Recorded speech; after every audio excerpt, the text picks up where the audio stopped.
Ô mes frères et mes sœurs de combat, pas le combat des imposteurs au pouvoir bâti par le mensonge, la fourberie, la violence, la corruption, le cynisme et l'immoralité la plus farouche, non. Le combat des humbles, aux armes les plus nobles, celle de la pédagogie et de la dialectique, du cœur et de la raison. Ne faiblissez pas en cette année 2025. Continuons invariablement à étendre l'éveil des consciences, des âmes et des esprits.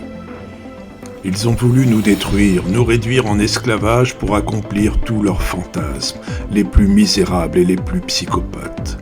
Tout leur nihilisme, toute leur négation de la vie, en usant de toutes les facéties, de toutes les duperies, par la force, l'espièglerie et le mensonge. Mais bientôt, de plus en plus nombreux sont ceux qui se réveilleront, se libéreront de leurs chaînes, assoiffés de liberté. Ils sortiront de la caverne où tout fut orchestré pour les enchaîner mentalement. Ils ont tellement été touchés dans leur chair et dans leur être profond jusqu'à devoir se renier eux-mêmes. Je le dis à ceux qui tiennent les rênes, c'est la limite qu'il ne fallait pas franchir. Car ces aveugles devenus myopes, quand ils seront voyants, ce seront les retardataires les plus virulents, à envahir les phares de la connaissance pour qu'éclatent, au grand jour, toutes les vérités. Et quand ils réaliseront pleinement que ceux d'en face, je veux dire d'en haut, d'une hauteur si relative, n'étaient pas là pour leur bien, mais pour les condamner à l'enfer.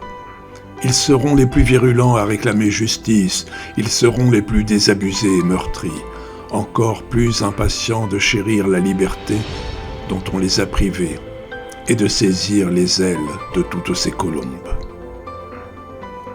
Ils sont impatients comme vous de retrouver des cieux naturels, d'un bleu profond, empli d'étoiles scintillantes qui émerveillent et stimulent l'imagination des enfants et des grands, des cieux dépourvus de toute substance toxique diffusée avec un tel acharnement, avec un cynisme aussi impressionnant que démoniaque.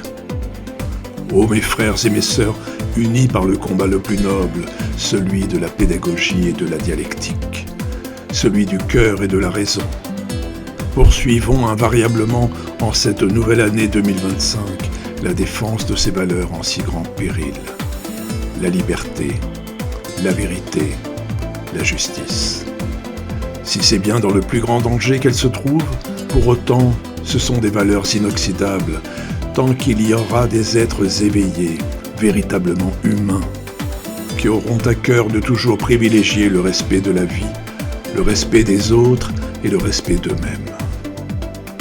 Mettons hors de nuire tous ces imposteurs, tous ces menteurs professionnels qui nous coûtent un pognon de dingue. Que cette année 2025 puisse voir tous nos efforts de patience, de résistance, de bienveillance et de résilience, récompensés par l'anéantissement inéluctable de toutes ces forces putrides et mortifères qui continuent de nous contraindre alors qu'elles n'ont plus aucune légitimité, ni moralité, ni crédibilité. Qu'en cette année 2025, on puisse à nouveau se réjouir, vénérer tous les jaillissements de la vie, les honorer et mettre sur un piédestal tout ce qui s'affirme, de près ou de loin, comme le retour de l'éthique et le retour du vivant. Bonne année à tous.